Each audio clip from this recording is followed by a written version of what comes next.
So good morning guys और आपके क्रिक exam channel में आप सभी का स्वागत है। तो आज के इस वीडियो में 25 अप्रैल की इंपॉर्टेंट करंट अफेयर्स को हम लोग कवर करेंगे। देखिए हमारा पहला प्रश्न क्या है, हाल ही में विश्व पशु चिकित्सा दिवस ये कब मनाया गया? तो आंसर होगा 24 अप्रैल को। एक्चुअली में अप्रैल के चौथे शनिवार को ये दिन मनाया जाता है, जो इस बार हमने मनाया 24 अप्रैल को। और इसकी थीम रही थी कोविड-19 संकट पर पशु चिकित्सा प्रतिक्रिया, यानी कि वेटेरिनेरियन रेस्पॉन्स टू द कोविड-19 क्राइसिस। अच्छा, 24 अप्रैल को एक और डे मनाया, international day of multilateralism and diplomacy of peace, यानी कि शांति के लिए अंतर्राष्ट्रीय बहुपक्षवाद और कूटनीति का अंतर्राष्ट्रीय दिवस। अब डे वाला क्वेश्चन है, तो देखिए अप्रैल में कौन कौन से इंपॉर्टेंट डे हमने मनाए, एक बार फिर से मैं आपको रिवाइज कराता हूँ। अगर याद है तो साथ बोलते हुए चलिएगा। 1 अप्रैल को हमने उत्कल दिवस मनाया, 2 अप्रैल को ऑटिज्म अवेयरनेस डे मनाया, 2 अप्रैल को ही इंटरनेशनल चिल्ड्रंस बुक डे मनाया, 4 अप्रैल को इंटरनेशनल माइंस अवेयरनेस डे मनाया, 5 अप्रैल को नेशनल मैरीटाइम डे मनाया, 5 अप्रैल को ही इंटरनेशनल डे ऑफ कॉन्साइंस मनाया, 7 अप्रैल को वर्ल्ड हेल्थ डे मनाया, 10 अप्रैल को वर्ल्ड होम्योपैथी डे मनाया, 11 अप्रैल को हमने नेशनल सेफ मदरहुड डे मनाया, 11 अप्रैल को ही विश्व पार्किंसन दिवस मनाया, 14 अप्रैल को वर्ल्ड चगास डिजीज डे मनाया, 15 अप्रैल को वर्ल्ड आर्ट डे विश्व कला दिवस मनाया। फिर वर्ल्ड वॉइस डे हमने 16 अप्रैल को मनाया था, 17 अप्रैल को वर्ल्ड हीमोफीलिया डे मनाया, 18 अप्रैल को विश्व विरासत दिवस हेरिटेज डे मनाया, 19 अप्रैल को वर्ल्ड लीवर डे मनाया, 21 अप्रैल को नेशनल सिविल सर्विसेज डे मनाया, यानी कि राष्ट्रीय लोक सेवा दिवस, और 21 अप्रैल को ही world creativity and innovation day मनाया। फिर 22 अप्रैल को हमने अर्थ डे के रूप में मनाया, अंतर्राष्ट्रीय मातृ पृथ्वी दिवस। 23 अप्रैल को विश्व पुस्तक और कॉपीराइट डे के रूप में मनाया। और 2021 के लिए विश्व पुस्तक राजधानी चुना गया किसे? जॉर्जिया की कैपिटल तबिलिसी को। तो अप्रैल के सारे इंपॉर्टेंट डेज हैं, आपको याद होने चाहिए। बढ़ते हैं आगे। फिर है हाल ही में जारी climate change explained for one and all नाम की बुक के लेखक कौन है? तो आंसर होगा आकाश रानीसन। तो जलवायु कार्यकर्ता लेखक हैं ये आकाश रानीसन, और इन्होंने अभी पृथ्वी दिवस पर ये नई बुक लॉन्च की है जिसका नाम है climate change explained for one and all. तो इनका नाम याद रखना। बाकी डॉक्टर शैलेंद्र जोशी सुपारी पालन नाम की बुक को लिखा था इन्होंने, इसको रिलीज किया था हमारे vice president M Venkaiah Naidu ji ने। Sanjaya Baru India's power elite caste class and cultural नाम की बुक को लिखा। और Indira Nooyi my life in full work family and our future नाम की बुक को लिखा था इन्होंने। पेप्सिको की पूर्व सीईओ हैं ये इंदिरा नुई। बढ़ते हैं आगे।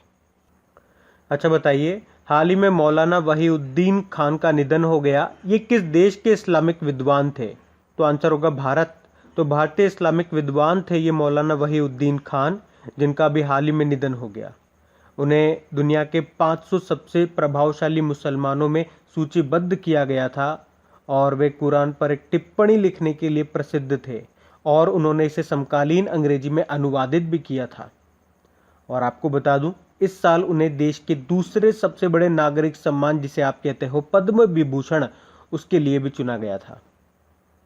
आप जानते हो ना, हमारा सबसे बड़ा सर्वोच्च नागरिक सम्मान कौन सा है? भारत रत्न। दूसरे नंबर का पद्म विभूषण, तीसरे नंबर का पद्म भूषण, और चौथे पे पद्मश्री। तो इनको कौन सा मिला? पद्म विभूषण मिला, और इनका भी निधन हो गया। वैसे पद्म विभूषण टोटल कितने लोगों को मिला? 7 लोगों को। पद्म भूषण 10 को, और पद्मश्री 102 को। यानी कि टोटल कितने पद्म पुरस्कार वितरित किए गए? 119। तो इस प्रश्न से मौलाना वहीउद्दीन खान का नाम याद रखना। बढ़ते हैं आगे। अच्छा बताइए, हाल ही में किस भारतीय अमेरिकी को अमेरिका की एसोसिएट अटॉर्नी जनरल के रूप में नियुक्त किया गया? तो आंसर होगा वनीता गुप्ता। तो अभी अमेरिकी सीनेट ने संयुक्त राज्य अमेरिका के एसोसिएट अटॉर्नी जनरल के रूप में सेवा करने के लिए वनीता गुप्ता को नियुक्त किया है, जिससे वे इस भूमिका में सेवा करने वाली पहली भारतीय अमेरिकी बन गई हैं। क्या नाम है? वनीता गुप्ता। और ये न्याय विभाग में तीसरा सर्वोच्च स्थान होता है। बाकी देखो, सष्मिता लंका ये उड़ीसा की हैं, और उन्हें पेंगोलिन संरक्षण के लिए एशिया पर्यावरण प्रवर्तन पुरस्कार यानी कि एशिया एनवायरनमेंट एनफोर्समेंट अवार्ड मिला था। विवेक मूर्ति, अमेरिकी राष्ट्रपति जो जो बाइडेन है, उन्होंने इन्हें सर्जन जनरल के पद पर नियुक्त किया था। भव्या लाल, नासा में कार्यकारी प्रमुख इनको बनाया गया था। अच्छा देखो, अटॉर्नी जनरल की बात है तो भारत के अटॉर्नी जनरल कौन है? के वेणुगोपाल है। केंद्र सरकार का जो सबसे बड़ा वकील होता है उन्हें कहते हैं अटॉर्नी जनरल। भारत के हैं के वेणुगोपाल। और अटॉर्नी जनरल के बारे में किस अनुच्छेद में बताया गया है पूछा जाएगा तो 76 में। तो केंद्र सरकार के सबसे बड़े वकील को क्या कहते हैं? Attorney general. लेकिन राज्य के सबसे बड़े वकील को क्या कहते हैं? Advocate general. तो अटॉर्नी जनरल के बारे में तो अनुच्छेद 76 में, और एडवोकेट जनरल के बारे में पूछेंगे तो अनुच्छेद 165 में बताया गया है। देखो, अमेरिकी राष्ट्रपति हैं जो बाइडेन 46 नंबर के हैं। यहाँ की पहली महिला उपराष्ट्रपति बनी है कमला हैरिस, उनका नाम है। और आपको याद होगा अमेरिका ने अंतरिक्ष बल यानी कि स्पेस फोर्स का नाम क्या कर दिया? गार्जियन नाम से बुला। अच्छा बताइए, हाल ही में आरबीआई ने किसे एचडीएफसी बैंक का अंशकालिक चेयरमैन नियुक्त किया है यानी कि पार्ट टाइम चेयरमैन बनाया है? तो आंसर होगा अतनु चक्रवर्ती को। अच्छा, ये इस तरह का प्रश्न मैं आपको क्यों करा रहा हूं कि एचडीएफसी बैंक के अंशकालिक चेयरमैन कौन बन गए? तो ये प्रश्न इसलिए इंपॉर्टेंट हो जाता है क्योंकि एचडीएफसी ये दूसरा प्राइवेट बैंक बन गया जहां पे पूर्व आईएएस ऑफिसर को चेयरमैन नियुक्त किया गया है।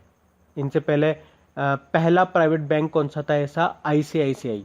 और उसमें जिनको नियुक्त किया गया था उनका नाम था जीएस चतुर्वेदी। और यहाँ पे है अतनु चक्रवर्ती। तो अभी आरबीआई ने अतनु चक्रवर्ती को 3 साल के लिए एचडीएफसी बैंक का पार्ट टाइम चेयरमैन नियुक्त किया है।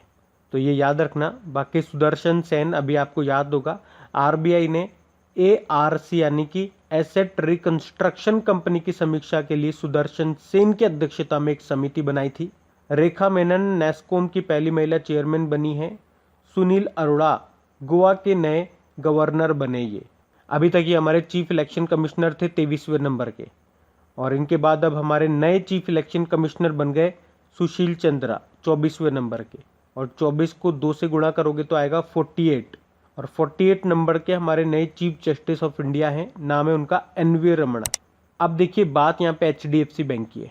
देखिए एचडीएफसी बैंक का हेडक्वार्टर मुंबई में है। इसके एमडी सीईओ शशिधर जगदीशन है। इसकी टैगलाइन होती है वी अंडरस्टैंड योर वर्ल्ड। अभी आपको बताऊं, Asia money best bank awards में India's best bank for SME चुना गया था एचडीएफसी बैंक को। स्मार्ट अप उन्नति नाम का एक कार्यक्रम शुरू किया था एचडीएफसी बैंक ने। और banking, financial services and insurance movers and shakers 2020 ranking में टॉप पर आता एचडीएफसी बैंक। बढ़ते आगे। अच्छा बताइए, अभी हाल ही में ऑक्सीजन की कमी को लेकर भारत ने कौन सा ऑपरेशन शुरू किया? तो आंसर होगा ऑपरेशन ऑक्सीजन। अब ये क्या है? तो भारत में जहां पर भी ऑक्सीजन की कमी हो गई है वहां पर जल्दी से जल्दी ऑक्सीजन के परिवहन और जल्दी से जल्दी ऑक्सीजन की सप्लाई करने के लिए भारतीय वायुसेना ने भी ऑपरेशन ऑक्सीजन को शुरू किया है। मतलब जहां पे ऑक्सीजन की अवेलेबिलिटी होगी या जहां पे ऑक्सीजन बनती है वहां से ऑक्सीजन को उठा करके उन जगह पे ले जाया जाएगा जहां पे ऑक्सीजन की कमी आ गई है। और एयरफोर्स ने इस ऑपरेशन के लिए अपने 2 हेलीकॉप्टर को तैनात किया है। कौन कौन से? C-17 और IL-76 को। और ये दोनों हेलीकॉप्टर 3 ऑक्सीजन के कंटेनर को लेकर के दिल्ली गए थे अभी। और देखो मैं आपको बता दूं, अभी आपको याद भी होगा वैसे हमारी भारतीय रेलवे ने भी इसी तरह से पहली ऑक्सीजन एक्सप्रेस को भी शुरू किया था। मुंबई और विशाखापट्टनम के बीच में चली थी ये पहली ऑक्सीजन एक्सप्रेस ट्रेन। बाकी ऑक्सीजन से प्रश्न पूछूं मैं आपसे, आप बताओ हमारे शरीर में ऑक्सीजन की कमी हो जाए तो उसे क्या कहते हैं? हाइपोक्सिया कहते हैं। और ब्लड में ऑक्सीजन का परिवहन कौन करता है? हीमोग्लोबिन करता है। हीमोग्लोबिन में लौह धातु होती है, याद रखना। बढ़ते हैं आगे। अच्छा फिर देखिए अगला प्रश्न क्या है? हाल ही में किसे OPCW यानी कि रासायनिक हथियार निषेध संगठन का बाह्य लेखा परीक्षक चुना गया है? तो आंसर होगा गिरीश चंद्र मुर्मू को। OPCW को अंग्रेजी में बोलेंगे organisation for the prohibition of chemical weapon. और इसके एक्सटर्नल ऑडिटर कौन बन गए? गिरीश चंद्र मुर्मू बन गए 3 सालों के लिए। वैसे गिरीश चंद्र मुर्मू वर्तमान में हमारे कंट्रोलर एंड ऑडिटर जनरल है, 14th नंबर के हैं ये। और आपको याद होगा इससे पहले जम्मू कश्मीर जब यूनियन टेरिटरी का दर्जा मिला था उसके पहले लेफ्टिनेंट गवर्नर बने थे ये गिरीश चंद्र मुर्मू। तो वर्तमान में मैंने आपसे कहा ये हमारे कंट्रोलर एंड ऑडिटर जनरल हैं और इनके बारे में किस अनुच्छेद में बताया गया 148 से लेके 151 तक भाग 5 में। देखो OPCW की कुछ जानकारी आप ले लो, फुल फॉर्म मैंने आपको बताई दी क्या होती है, organisation for the prohibition of chemical. इसका हेडक्वार्टर याद रखो कहाँ पर है, हैग नीदरलैंड में है। और इसका उद्देश्य होता क्या है कि रासायनिक हथियार मुक्त विश्व का निर्माण करना। देखो हैग नीदरलैंड में आपको इंटरनेशनल कोर्ट का हेडक्वार्टर भी मिल जाएगा इसी के साथ। बाकी तीरथ सिंह रावत ये उत्तराखंड के नए मुख्यमंत्री बने, गिरीश गौतम मध्य प्रदेश विधानसभा के अध्यक्ष बने और Vikas Singh supreme court bar association के अध्यक्ष बने ये। तो ये इंपॉर्टेंट प्रश्न रहेगा, इसको ध्यान रखना। बढ़ते आगे। अच्छा, अगला प्रश्न है आपका, अभी हाल ही में राष्ट्रीय पंचायती राज दिवस कब मनाया गया? तो आंसर होगा 24 अप्रैल को ही मनाते हैं इसको भी। तो देश भर में हर साल 24 अप्रैल को राष्ट्रीय पंचायती राज दिवस के रूप में मनाया जाता है। देश में पहली बार इसे 2010 में मनाया गया था। अच्छा, हमारे केंद्रीय पंचायती राज मंत्री कौन है? नरेंद्र सिंह तोमर ही हैं, जो हमारे कृषि मंत्री भी हैं। अच्छा, फिर अगला प्रश्न क्या है कि भारत सरकार मई और जून में गरीबों को किस योजना के तहत मुफ्त अनाज उपलब्ध करवाएगी? तो आंसर होगा प्रधानमंत्री गरीब कल्याण अन्न योजना। तो भारत सरकार ने मई और जून में गरीबों को मुफ्त खाद्यान्न उपलब्ध करवाने का निर्णय लिया है और लाभार्थियों को इसमें 5 किलो अतिरिक्त खाद्यान्न 2 महीने के लिए प्रधानमंत्री गरीब कल्याण अन्न योजना के तहत दिया जाएगा। तो प्रधानमंत्री गरीब कल्याण अन्न योजना की घोषणा ये 2020 में मई से नवंबर तक गरीब लोगों को महामारी से निपटने में मदद करने के लिए की गई थी। बढ़ते हैं आगे। अच्छा बताइए, अभी हाल ही में शीर्ष यूरोपीय अधिकार पुरस्कार से किसे सम्मानित किया गया? तो आंसर होगा लॉजेन अल हथलोल को। तो यूरोप की संसदीय सभा के द्वारा मानवाधिकारों की रक्षा के लिए ये पुरस्कार हर साल प्रदान किया जाता है। तो अभी सऊदी अरब की कार्यकर्ता हैं ये लुज़ैन अल हथलोल, जिनको महिलाओं के अधिकारों के लिए उनकी लड़ाई की मान्यता में एक शीर्ष यूनियन अधिकार पुरस्कार से सम्मानित किया गया, जिसमें महिलाओं के ड्राइविंग पर प्रतिबंध को समाप्त करने के उनके प्रयास भी शामिल थे। नाम क्या है? लॉजेन अल हथलोल। तो ये नाम ध्यान रखना। बाकी शरण कुमार लिम्बाले, ये नाम भी इंपॉर्टेंट रहेंगे। 2020 का 30वां सरस्वती सम्मान के लिए चुना गया इनके मराठी उपन्यास सनातन के लिए। और उसी तरह से प्रोफेसर शरद पगारे, हिंदी लेखक हैं ये, अभी अपने उपन्यास पाटलिपुत्र की सम्राज्ञी के लिए 31वां व्यास सम्मान जीता इन्होंने। और मोहन कृष्ण बोहरा तस्लीमा संघर्ष और साहित्य के लिए 30वां बिहारी पुरस्कार इन्होंने जीता था। तो इस प्रश्न से तो आपको लॉजेन अल हथलोल का नाम याद रखना है। बढ़ते आगे। अच्छा बताइए, अभी किसने नेल्सन मंडेला विश्व मानवतावादी पुरस्कार 2021 जीता? तो आंसर होगा रुमाना सिंह सहगल ने।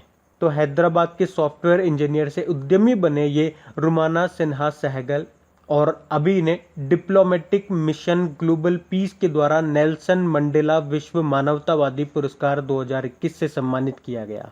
उन्हें उनके हरे उत्पादों के विकास के क्षेत्र में उनके योगदान के लिए ये सम्मान मिला है।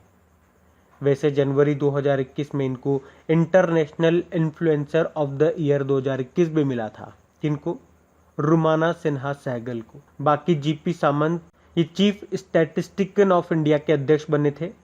हेमंत कुमार डीआरडीओ ने साइंटिस्ट ऑफ द ईयर का अवार्ड से इन्हें सम्मानित किया था। और Ranjit Singh Disale global teacher peace prize जीतने वाले पहले भारतीय बने थे ये। तो इस प्रश्न से रुमाना सिन्हा सहगल का नाम याद रखना। बढ़ते हैं आगे। अच्छा बताइए, अभी हाल ही में एसबीआई ने वित्त वर्ष 2021-22 के लिए भारत की जीडीपी ग्रोथ रेट कितना रहने का अनुमान लगाया? तो आंसर होगा 10.4%। तो एसबीआई रिसर्च ने अपनी हालिया शोध रिपोर्ट में पूर्वानुमान लगाया कि वित्त वर्ष 2021-22 में भारत की जीडीपी ग्रोथ रेट 10.4% रहेगी। तो अब बात करेंगे कल के वीडियो में पूछे गए प्रश्न के उत्तर की। तो कल के वीडियो में आपसे पूछा था कि ग्लोबल एनर्जी ट्रांजिशन इंडेक्स में भारत की रैंक क्या है? 87 नंबर पे भारत है, टॉप पे स्वीडन है और इसको जारी किया वर्ल्ड इकोनॉमिक फोरम ने। तो आप सभी ने प्रश्न का बिल्कुल सही उत्तर दिया था। और गाइज, अगर सेशन अच्छा लगा है तो इसे लाइक ज़रूर कीजिएगा और प्लीज़ सेशन को शेयर ज़रूर करना अपने दोस्तों में। और वैसे भी आप तो आपके इन करंट अफेयर्स का रिवीजन करवाने के लिए मैं इसका ऑडियो भी तैयार कर रहा हूं, तो दिन में 4 से 5 मिनट निकाल करके वो आप ऑडियो सुन लीजिए ताकि आपका इन करंट अफेयर्स का फिर से रिवीजन हो जाए। क्योंकि आपको पता है चीजों को पढ़ना इंपॉर्टेंट है, लेकिन समय समय पर उनका रिवीजन करना बहुत ज्यादा जरूरी है। रिवीजन नहीं करोगे तो वो सारी चीजें आप भूल जाओगे। तो आप ही के लिए मैं इसका रिवीजन ऑडियो तैयार कर रहा हूं। तो उस ऑडियो का लिंक मैंने नीचे डिस्क्रिप्शन में दे दिया है, वहां जाकर के आप मुझे फॉलो कर लीजिए। और फॉलो करने के बाद में पास में जो बेल आइकन आएगा आप उसे जरूर दबा लेना, ताकि जब भी मैं ऑडियो अपलोड करूं उसका नोटिफिकेशन आपको मिल सके। और एप्लीकेशन अगर अभी तक आपने डाउनलोड नहीं किए तो उसका लिंक भी आपको नीचे मिल जाएगा। वहीं पे आपको क्विज, वीडियो, पीडीएफ सब मिल जाएंगे। तो इस प्रश्न का उत्तर आता है तो कमेंट बॉक्स में जरूर टाइप करिए। चलिए अब मिलते हैं करंट अफेयर्स के रिवीजन वीडियो में। Thank you guys.